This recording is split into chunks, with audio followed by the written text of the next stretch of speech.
Hello everyone, welcome to learn with Manjari. General knowledge बहुत ही ज़्यादा इंपॉर्टेंट टॉपिक है अगर आप किसी भी कॉम्पिटिटिव एग्जाम की प्रिपरेशन कर रहे हो।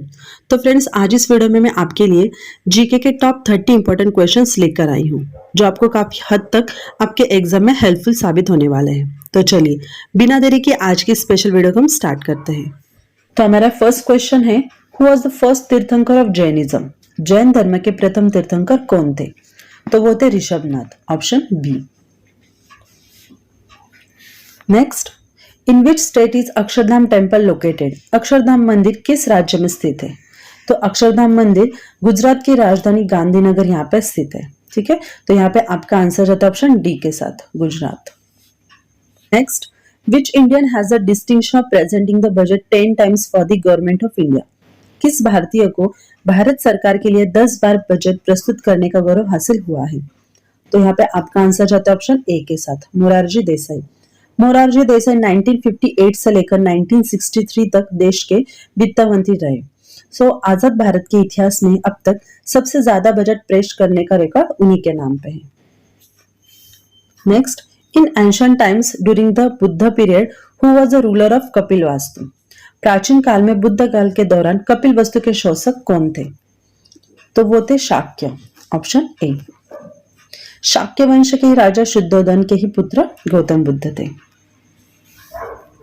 Next, which of the following language has been included as the second official language of the state by the government of Himachal प्रदेश?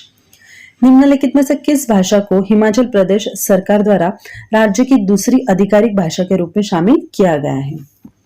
तो यहाँ पे आपका आंसर जाता है ऑप्शन ए के साथ, Sanskrit.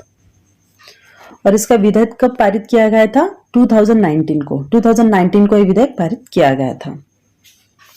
Next, which is the largest irrigation canal in India? Bharat में सबसे बड़ी सिंचाई नहर कौन सी है? तो वो है Indira Gandhi canal, option C. Indira Gandhi नहर यानी कैनल भारत की सबसे लंबी नहर है जो बाड़मेर, बीकानेर, चूरू, हनुमानगढ़, जैसलमेर, जोधपुर और श्रीगंगानगर सहित राजस्थान के 7 जिलों से होकर गुजरती है और इसकी लंबाई है 650 kilometre. Next, which of the following dance forms originated in the temples of Tamil Nadu? निम्नलिखित में से किस नृत्य शैली की उत्पत्ति तमिलनाडु के मंदिरों में हुई? तो आपका answer option D, Bharatanatyam. Bharatanatyam सबसे पुराना भारतीय शास्त्रीय नृत्य है और इसकी उत्पत्ति भारत के तमिलनाडु राज्य में सैकड़ों साल पहले हुई थी। आगे बढ़ते हैं। One people one state one leader was the policy of? एक व्यक्ति एक राज्य और एक नेता, ये किसकी नीति थी? तो ये हिटलर की नीति थी, ऑप्शन सी। हिटलर ये एक नाजी पार्टी के नेता थे। Next, Ross Island of Andaman and Nicobar was rename as? Andaman और निकोबार के रॉस द्वीप का नाम बदलकर क्या रखा गया है? तो आपका answer option C, Netaji Subhash Chandra Bose द्वीप, ये उसका नाम चेंज करके हुआ है।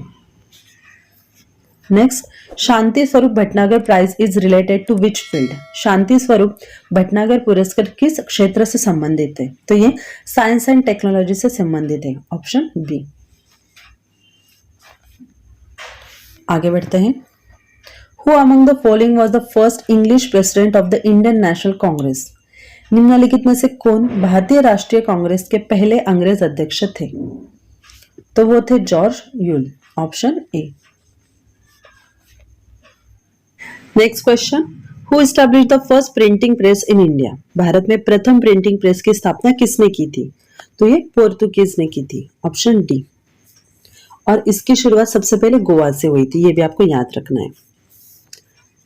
Next, Nongkrem dance festival is a traditional dance festival celebrated in which Indian state? Nongkrem नृत्य उत्सव किस भारतीय राज्य में मनाए जाने वाला एक पारंपरिक नृत्य उत्सव है?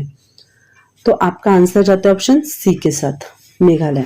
खूब सारी फसल और लोगों की समृद्धि के लिए देवी को खुश करने के लिए नृत्य महोत्सव आयोजित किया जाता है।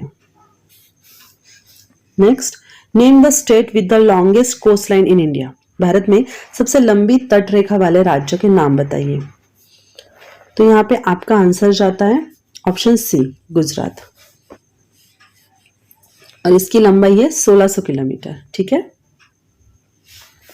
Next, the deepest ocean of the world is? विश्व का सबसे गहरा महासागर कौन सा है?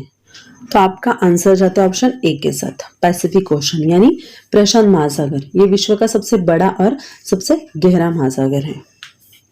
Next question, who among the following was the president of the Indian national Congress during Indian independence in 1947?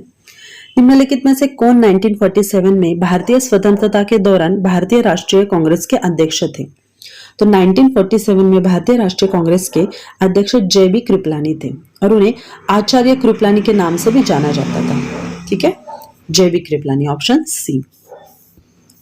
Next, Fort St. George was the first fort built by the British in India in which of the following location?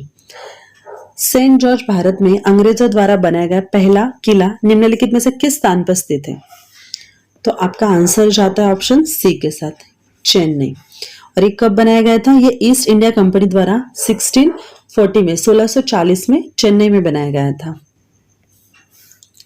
Next, which of the following organization issues the World Development Report periodically?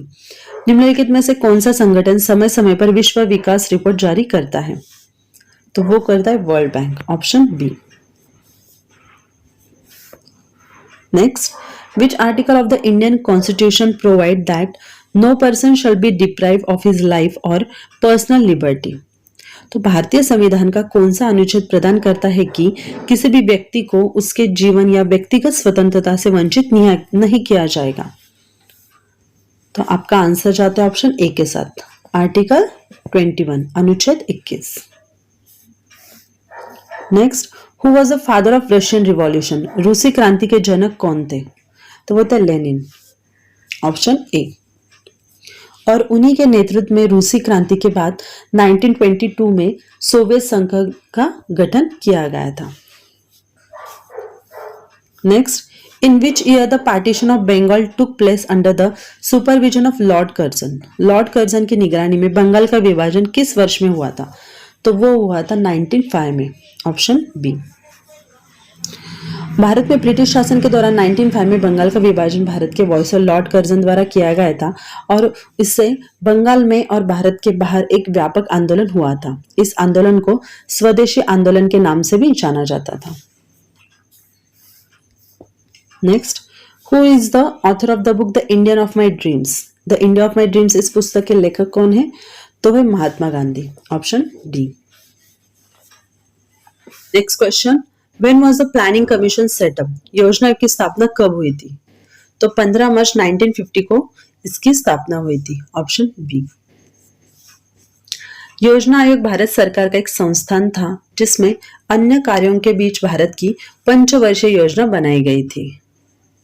Next question, who was the Mughal ruler who wrote the book Majmul Bahran? तो मजमुल बहरन ये पुस्तक दारा शिकोह द्वारा लिखी गई थी, option A.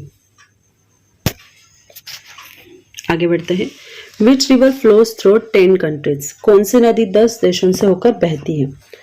तो आपका answer है ऑप्शन ए, डेन्यूब रिवर। तो डेन्यूब नदी मध्य यूरोप में बहने वाली एक नदी है और ये डेन्यूब नदी 10 देशों से गुजरती है या उनकी अंतरराष्ट्रीय सीमा पर स्थित है। और हम देखते हैं अभी वो कौन से देश है, तो वो है Germany, Australia, Slovakia, Hungary, Croatia, Serbia, Bulgaria, Moldova, Ukraine और रोमानिया। ये 10 देशों से होकर ये नदी गुजरती है। Next question, Bagurumba is the traditional dance of which tribe of India? Bagurumba Bharat की किस जनजाति का पारंपरिक नृत्य है? तो बागुरुम्बा ये असम का लोक नृत्य है जो बोडो जनजाति द्वारा किया जाता है। तो यहाँ पे आपका आंसर जाता है ऑप्शन सी के साथ, बोडो जनजाति। Next, Who is the first Indian female to win a silver in the Olympics? Olympic में रजत पदक जीतने वाली पहली भारतीय महिला कौन है? तो वो है PV Sindhu, option A. Next, the river Narmada rises in Madhya Pradesh from the? Madhya Pradesh में नर्मदा नदी का उद्गम कहां से होता है? तो नर्मदा नदी का उद्गम मध्य प्रदेश के अनूपपुर जिले में विंध्याचल और सातपुड़ा पर्वत श्रेणियों के पूर्वी संधि स्थल पर स्थित अमरकंटक में नर्मदा कुंड से हुआ है। तो यहाँ पे आपका आंसर जाता है ऑप्शन ए के साथ, अमरकंटक हिल्स। आगे बढ़ते हैं, Begum Hazrat Mahal is associated to which revolts of India? Begum Hazrat Mahal का संबंध भारत के किस विद्रोह से है? तो यहाँ पे आपका आंसर जाता है ऑप्शन डी के साथ, सिपाही म्यूटिनी, तो ये कब हुआ था? 1857 में। नेक्स्ट, और आज के इस वीडियो का लास्ट क्वेश्चन, श्री अरबिंदो आश्रम is situated in, Shri Aurobindo आश्रम कहाँ पर स्थित है? तो आपका आंसर जाता है ऑप्शन डी के साथ, पौंडीचेरी। तो इसकी स्थापना महर्षि अरविंद द्वारा 1926 को की गई थी। ठीक है, तो आशा करती हूँ फ्रेंड्स आज का वीडियो आपको बहुत ही हेल्पफुल लगा हो। वीडियो अगर आपको हेल्पफुल लगा हो, अच्छा लगा हो तो इसे लाइक एंड शेयर करना मत भूलिए। अगर आप चैनल पर नए हो तो लर्न विद मंजू इस चैनल को सब्सक्राइब भी कीजिए और साथ ही साथ बेल आइकन को भी प्रेस कीजिए ताकि मेरे हर नए वीडियो का सबसे पहले आपको नोटिफिकेशन मिल सके। तो मिलते हैं ऐसी अगली हेल्पफुल वीडियो के साथ, तब तक के लिए धन्यवाद।